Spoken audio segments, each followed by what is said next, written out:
go straight on now to Philippa from the QUT. Thank you. Thanks, Jerry. That was really, really good, Kathy. I second a lot of the points that you've made in there, especially about how the role is ever changing. Today, I'm just going to talk briefly about a few of the roles that I've had in the past and the skills I developed in those roles, as well as talk about my more recent roles, which have been in research data management. I've included a photo, so if anyone wants to hook me up with a modelling agency, I'm all ears. But no, that's just so you can see who's on the other end of the headset. I've included a lot of detail about my various roles in the hopes that people can recognise that sometimes there's more than one path to the one destination. I guess my career first sort of started out in what was traditionally called reference services, which is now called learning and research at QUT, before moving to where I am currently in our research support section. So to start at the very beginning, my first library job, I've only worked at QUT and I've been here for about 7 years now, but my first library job was as a virtual reference librarian where I was providing assistance to students and staff via live chat, email, voice over internet protocol or VoIP, and SMS.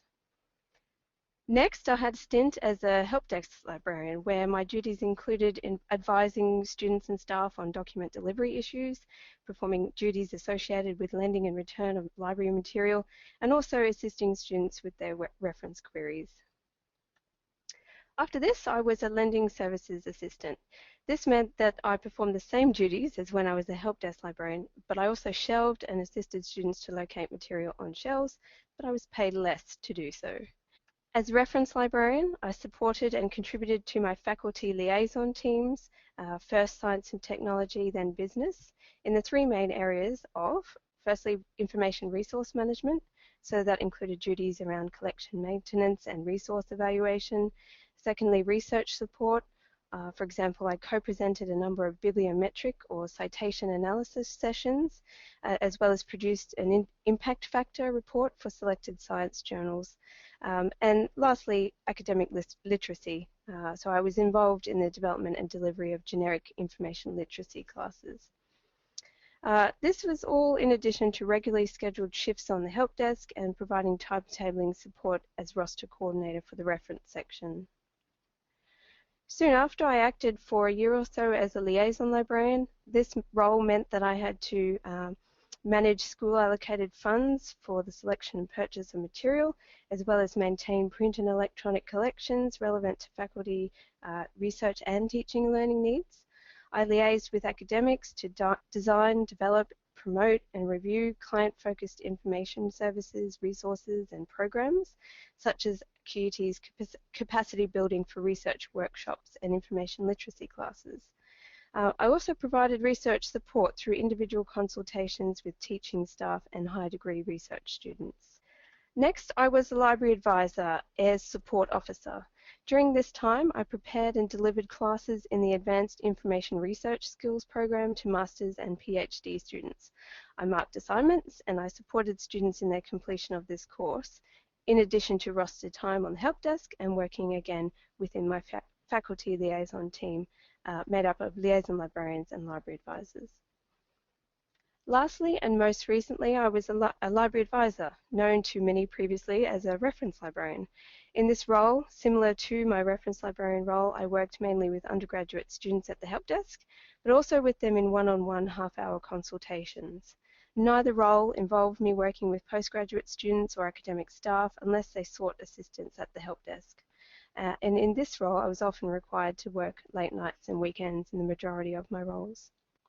So although the roles that I've just sort of described weren't directly related to any of the research data management or research support roles that I've had, there have been many skills that I've picked up along the way that I'm still developing today.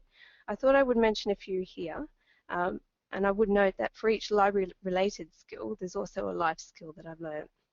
So the first one is active listening, which I found quite a useful task.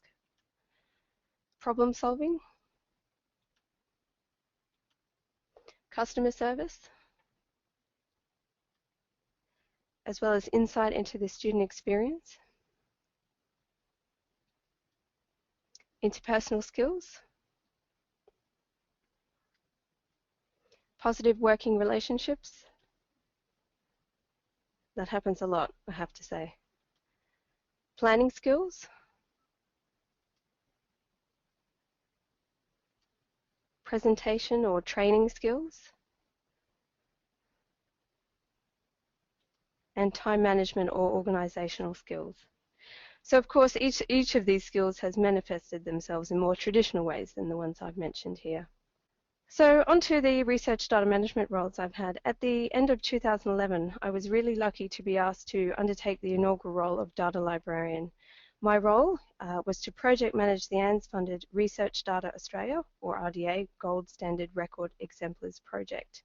This project went for 10 months, and during that time, myself and a colleague from QUT's High Performance Computing Group contributed to the development of the national gold standard for RIF-CS metadata records that you can see in RDA today.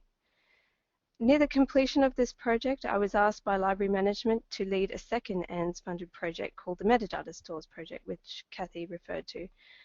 The main aim of this project was to develop and implement an integrated metadata repository or data registry that would promote the visibility and discoverability of QUT's research data sets. So this, I think, was possibly, the Metadata Store project was possibly the fourth ANZ-funded project that QUT had undertaken. So I had plenty of people surrounding me who had some background information or experience in working on ANZ-funded projects, or even just research data management projects.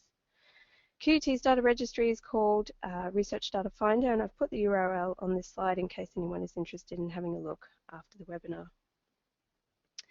Before managing these two projects, I have to say I was seriously underqualified for the role of research data librarian. I had no experience in managing large-scale projects, except for an assignment at uni. I'd never used a metadata schema to describe anything, and the only schema I'd heard of was Dublin Core. I'd never even heard of ANZ, I'm sorry to say, let alone thought about the concept of research data management. I knew researchers produced data, and they were probably pretty good at looking after it, but that was perhaps a bit naive of myself. I spent a lot of time at the start of the Gold Standard project just familiarizing myself with the jargon associated with ANZ and with research data, as well as the RIF-CS schema. I never truly felt like I was performing well in my role until well into the second, or Metadata Store project. I guess a feeling of uncertainty can be present with any new job, but for me, sometimes the pace at which the research or the area of research data management evolves can leave me feeling like I've never quite got on top of things. But again, that's what makes the role so exciting and challenging. Shortly after the ANZ projects ended, an ongoing role of part-time research data librarian was created at QUT. So I applied for the position and won it in June last year. Because I had previously held a full-time ongoing role as library advisor, that role was split in two. So my substantive or permanent roles are 18.125 hours a week as research data librarian and 18.125 hours a week as library advisor. And yes, those extra 7.5 minutes are counted. Duties that I perform in my role as research data librarian include the following. I'm responsible for coordinating the library's processes and services to identify, make accessible research data sets produced by the QUT research community. I coordinate the library's external research data set service, so that's where I procure and provide access to externally sourced research data sets, mainly, well, only for staff and higher degree research students. A big part of my role is advocating good data management practices, as well as working with other staff in the Technology, Information and Learning Support Division at QUT.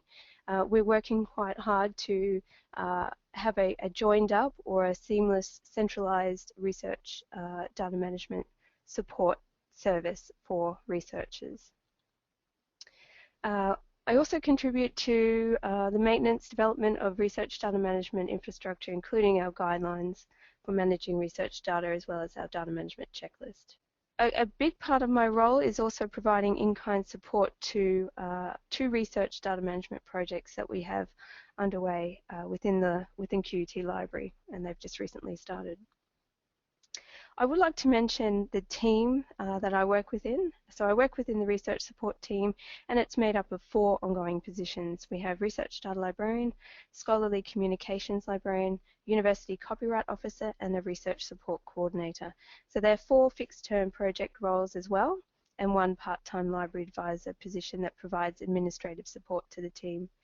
Each person within the team has a specific role, and there's not a lot of crossover between the roles, which means that we cover a large number of disciplines within such a small team where other institutions may have more people. However, I find that having sole responsibility for an area means that we quickly become specialists within our own library environment. And of course, each team member is willing to provide assistance or support to the others when necessary.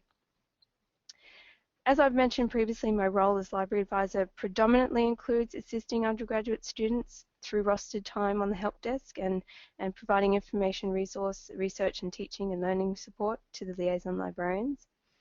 I don't have direct involvement with postgraduate students or academic staff and research support, including research data management services. That's a very small part of that library advisor role. They're not complementary roles, library advisor and research data librarian. In a way, my 2 part-time roles allow me to experience the best of both worlds, so teaching and learning from the library advisor side and research support from the research data librarian side. So that was for about 7 months last year that I was doing those 2 roles, and it was hard splitting my time between the 2 different roles, 2 different desks, 2 different teams, and having to say no, or I don't have time to do that many times over. But I absolutely loved it. I loved it. So that's just some of the roles I've had previously. Currently, instead of my permanent library advisor position, I'm working as a project coordinator for the Electronic Research Notebook implementation project. And I really have to second what Kathy said about project work in this space. It's a great opportunity to learn new skills and to just be involved in projects sort of at the forefront, ever-changing sort of research data management sphere. So my specific duties include working with researchers and software vendors to trial. At the moment, we're only trialing 1 electronic notebook system with our Institute of Future Environments and our Institute of Health and Biomedical Innovation. And we're looking to implement 1 or more within multiple research laboratories at QUT. One thing coming up that I have to admit that I have no experience with is a request for offer or tender process, and we'll need to undertake that to select and purchase electronic research notebook systems for QUT. So the skills and knowledge that I think are required to working within the research data management area include a working knowledge of information management systems, and that includes digital repository systems, knowledge of the developments in research data management. We've certainly had quite a few changes recently, and staying up to date with those is very important when you're talking with researchers. Knowledge of metadata schemas as well, so what they're used for, how to use them, and how to use them for quality control purposes as well. I think interpersonal communication skills are very important, especially if you're dealing a lot with external stakeholders. So for me, that was researchers as well as professional staff at QUT. Project management, planning, problem solving, and organizational skills definitely are a big one, as well as the ability to work on your own and in a team.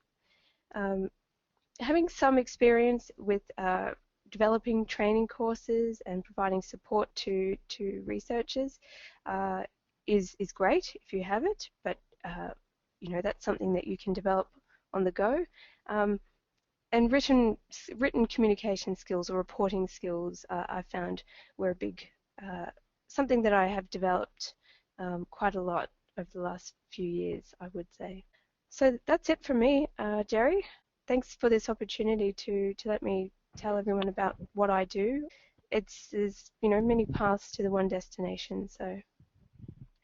Thank you so much.